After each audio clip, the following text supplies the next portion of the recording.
Hello Vivians! Benvenuti in questo secondo video dedicato alla regina Elisabetta. Scopriremo 12 curiosità e alcune piuttosto inusuali per una regina.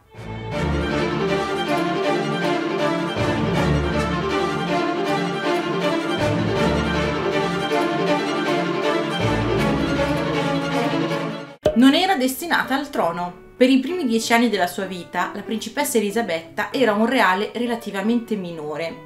Alla morte del nonno Giorgio V, il trono andò a Edoardo VIII, lo zio di Elisabetta. Tuttavia egli abdicò meno di un anno dopo per sposare una donna americana, Wallis Simpson. Edoardo all'epoca non aveva figli, così suo fratello Alberto, il padre di Elisabetta, salì al trono ed Elisabetta a 10 anni divenne la prima in linea di successione per diventare regina. Ma divenne erede legittima solamente quando fu chiaro che Giorgio VI non avrebbe più potuto generare un figlio maschio. Molti anni dopo Elisabetta si impegnò per cambiare le regole di successione, in modo che il primogenito di un monarca fosse riconosciuto come erede legittimo indipendentemente dal sesso. La legislazione, estesa a tutto il Commonwealth, entrò in vigore nel 2015 e fu soltanto uno dei tanti interventi della regina atti a modernizzare la corona. Era soprannominata Lilibet perché da piccola non riusciva a pronunciare il suo nome, ma soltanto il marito Filippo poteva chiamarla con questo vezzeggiativo. Possedeva tutti i cigni, gli storioni, i delfini e le balene nelle acque del Regno Unito. In più erano di sua proprietà un elefante, 2 tartarughe giganti, un giaguaro e una coppia di bradipi. Amava molto i cani e nella sua vita ebbe circa 30 gorgi. Festeggiava il compleanno 2 volte. La prima il 21 aprile, giorno esatto della sua nascita. La seconda durante il primo fine settimana di giugno, in occasione della parata Trooping the Colour,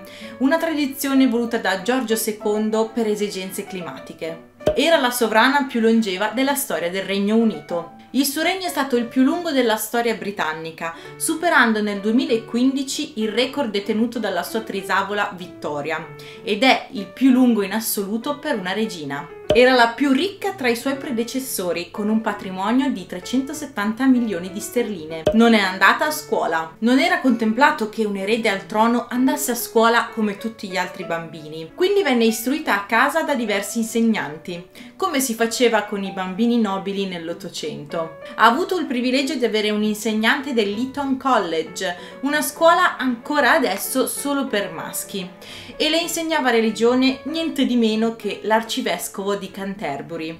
Oltre a questi ricevette la maggior parte della sua educazione dalla tata Marion Crawford. La Crawford sembra essere stata emarginata dalla famiglia reale dopo aver scritto il libro The Little Princess senza il loro permesso. Il libro rivelava le esperienze della tata con la regina Elisabetta durante la sua giovinezza. Voleva andare in guerra ma era troppo giovane. Quando scoppiò la seconda guerra mondiale nel 1939, Elisabetta era un'adolescente e pregò il padre di unirsi in qualche modo allo schieramento. Iniziò a 14 anni con delle trasmissioni radiofoniche per sollevare il morale dei suoi coetanei britannici. Nonostante i rischi, Elisabetta alla fine si unì al Women's Auxiliary Territorial Service e a 18 anni si formò come autista di camion e meccanico. La regina Elisabetta rimane l'unico membro femminile della famiglia reale ad essere entrato nelle forze armate ed era l'unico capo stato vivente ad aver ufficialmente servito nella seconda guerra mondiale. Non aveva la patente. Nonostante sapesse guidare i camion, non aveva la patente,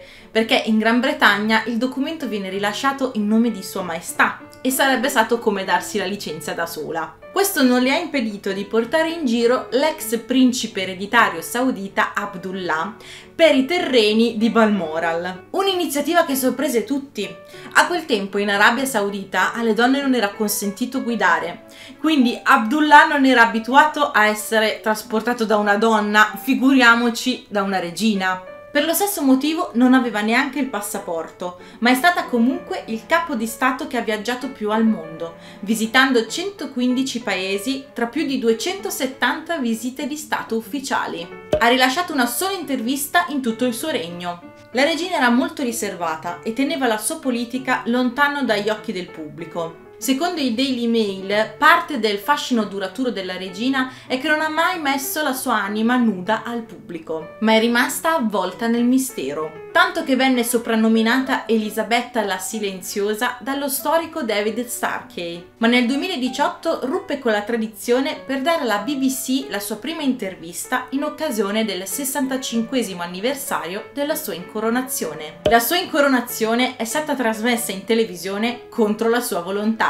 Elisabetta salì al trono a 25 anni ed era notoriamente timida, tanto che non permise di scattare foto al suo matrimonio. Al momento della sua incoronazione non voleva che l'evento fosse trasmesso in televisione. Al tempo si credeva che trasmettere l'incoronazione alla gente comune avrebbe infranto la tradizione dell'alta società britannica. Alla fine una commissione per l'incoronazione presieduta da Filippo permise di riprendere l'evento solamente in un'area dell'abbazia di Westminster, ma non doveva esserci nessun primo piano sul viso della regina.